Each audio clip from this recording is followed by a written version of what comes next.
2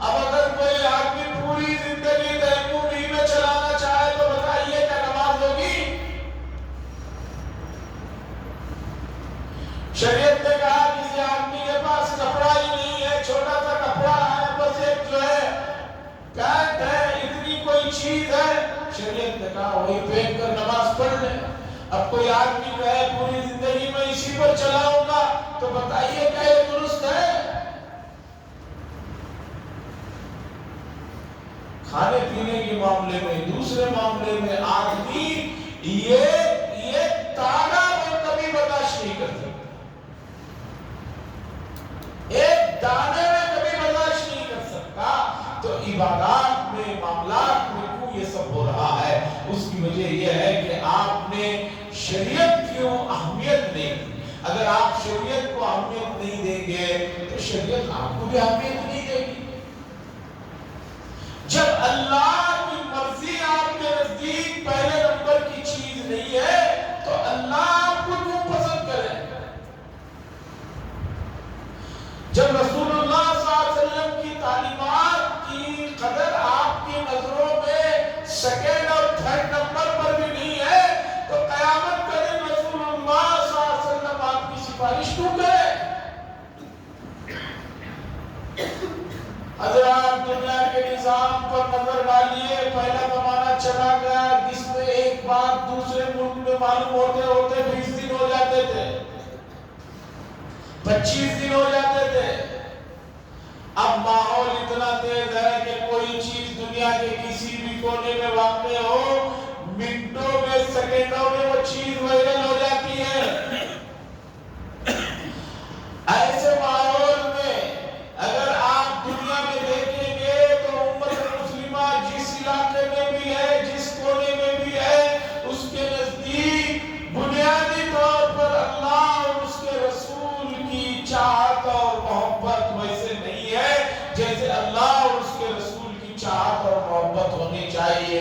اور جب تک یہ چاہت اور محبت نہیں ہوگی تب تک امت مسلمہ کا فرد کہیں بھی رہے، کتنے بھی پوسٹ پر رہے، وہ کامیاب نہیں ہو سکتا۔ میں نے آیت پڑھی جس میں اللہ فرماتے ہیں، 22ویں پارے کی آیت ہے، یا ایھا الناس انتم الفقراء الی اللہ واللہ هو الغنی الحمید۔ اللہ فرماتے ہیں اے تمام لوگوں، تم سب کے سب محتاج ہو اللہ کی طرف۔ انتم الفقراء، فقیر کی جمع ہے فقراء، فقراء کے معنی ہے محتاج ہونا۔ ہم میں سے کون آدمی ہے جو یہ کہے کہ میں محتاج نہیں ہوں؟ 2 منٹ کے لیے اللہ کی نعمت سے میں محتاج نہیں ہوں یہ کہہ کر جو ہے سانس لینا بند کر لے، اسے پتا چلے گا وہ زندہ رہے گا کہ نہیں رہے گا۔ ہر وقت آپ اللہ کے محتاج ہیں۔ واللہ هو الغنی، اللہ فرماتے ہیں اللہ بے نیاز ہے، اللہ کو کسی کی ضرورت نہیں ہے، اسے دنیا داروں کی طرح، واہ واہ کہنے والوں کی یا اسی طرح اس کی تعریف کرنے والوں کی کوئی ضرورت نہیں ہے، محتاج کی نہیں ہے۔ الحمید، وہ بہت زیادہ قابل تعریف ہے، اپنی ذات میں قابل تعریف ہستی ہے۔ دنیا ہے کہ یہاں پر ایک آدمی کے 4 چاہنے والے کم ہو جائے تو اس کے لیے پریشانی کا مسئلہ رہتا ہے۔ 4 بڑھ جاتے ہیں تو بھی اس کا بی پی بڑھ جاتا ہے، 4 کم ہو جاتے ہیں تو بھی بی پی جو ہے ادھر سے ادھر ہو جاتا ہے۔ واللہ هو الغنی، اللہ تبارک و تعالی بہت مستغنی ہے، بے نیاز ہے، اسے کسی کی جو ہے محتاجگی کا کوئی مسئلہ نہیں ہے، اور وہ قابل تعریف ہے، بے شمار خوبیوں کے مالک ہے کہ آدمی ان خوبیوں کو نہ گن سکتا ہے نہ شمار کر سکتا ہے۔ عزیزان گرامی، میں آتا ہوں پہلی اس بات کی طرف جس سے میں نے بات شروع کی تھی۔ جب یہ بات طے ہے کہ اس دنیا کے بعد ایک اور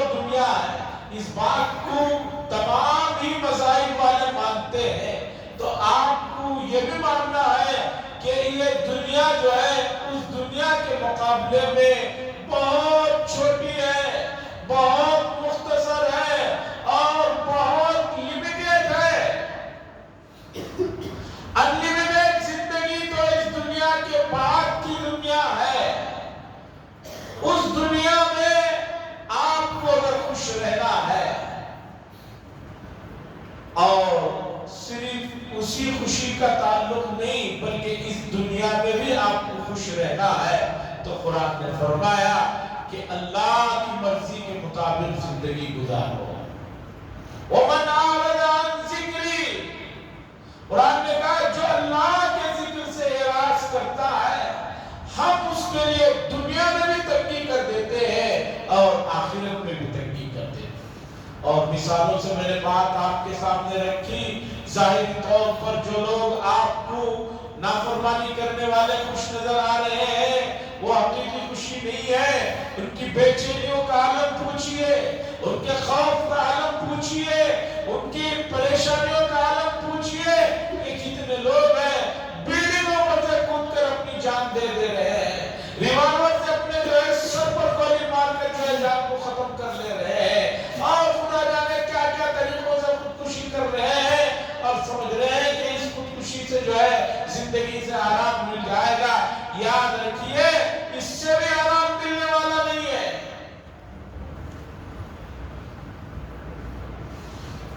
عزیزان گرامی، امت مسلمہ بڑے عروجوں کے زمانے سے بھی گزری ہے، بڑے زوالوں کے زمانے سے بھی گزری ہے، لیکن موجودہ جو حالات ہیں خاص طور پر ہمارے ملک کے جو حالات ہیں ان حالات میں امت جو مایوسی، ناامیدی اور ایک طرح سے خدا بیزاری کی جو زندگی میں آ گئی ہے یہ چیز ان کو اور جو ہے تباہی کی طرف لے جانے والی ہے۔ یہ جو حالات ہیں ان حالات میں آدمی کو اور زیادہ اللہ کی طرف متوجہ ہونے کی ضرورت ہے۔ حضرت موسیٰ علیہ السلام سے ان کے زمانے میں ایک بہت بڑے حکیم نے پوچھا تھا کہ بتائیے آپ اللہ کے نبی ہیں تو میرا ایک سوال ہے، اگر اس کا جواب آپ نے ٹھیک سے دے دیا تو میں سمجھوں گا آپ اللہ کے نبی ہیں اور یہ جواب صرف اللہ کا نبی ہی دے سکتا ہے، دوسرا کوئی نہیں دے سکتا۔ سوال یہ ہے کہ پوری دنیا کو ایک کمان بنا لی جائے، مصیبتوں کی ایک کمان بنا لی جائے اور ہر طرح کی پریشانیوں کی ایک تیر بنا لی جائے اور وہ تیر اس کمان میں رکھ کر کسی کی طرف چلایا جائے تو اس سے بچنے کا کیا راستہ ہے؟ تمام مصیبتیں آفتوں کی ایک تیر بنا لی گئی ہے اور پوری دنیا کو سمیٹ کر ایک کمان بنا لی گئی ہے۔ اب ایک آدمی سامنے ایک آدمی پر ان مصیبتوں اور آفتوں کی تیر چلا رہا ہے تو اب اس سے بچنے کی کیا صورت ہے؟ تو حضرت موسیٰ علیہ السلام نے فوراً کہا اس آدمی کو چاہیے کہ فوراً جو آدمی تیر چلا رہا ہے اس کے دامن میں جا کر سمیٹ جائے تو اس مصیبت سے بچ جائے گا۔ تو اس حکیم نے کہا تھا کہ آپ نے صحیح جواب دیا۔ اس واقعے کو لکھا ہے ماہرین نے کہ یہ واقعہ ہمیں بتا رہا ہے کہ مصیبتیں آفتیں یہ ان سے بچنا ہے تو اللہ کے دامن میں ہمیں چلے آنے کی ضرورت ہے۔ اللہ کے دامن میں چلے آئیے، اللہ کی طرف متوجہ ہو جائیے، یہ مصیبتیں یہ آفتیں ختم ہو جائے گی۔ لیکن بجائے اللہ کی طرف متوجہ ہونے کے انسانیت اور خاص طور پر امت مسلمہ اللہ سے جو ہے باقی ہو کر اللہ سے طرف آنے کے بجائے اللہ سے دور بھاگ رہی ہے، جس کا نتیجہ اور مصیبتیں ان کی طرف جو ہے تیزی کے ساتھ آ رہی ہیں۔ اللہ کی طرف متوجہ ہو جائیے۔ قرآن نے ایک ہی سورت میں دو جگہ پر کہا فَفِرُّوا إِلَى اللَّهِ، اللہ کی طرف دوڑو۔ فَفِرُّوا إِلَى اللَّهِ، سورہ زاریات میں اللہ نے ایک ہی سورت میں دو بار یہ بات سمجھائی، لوگوں اللہ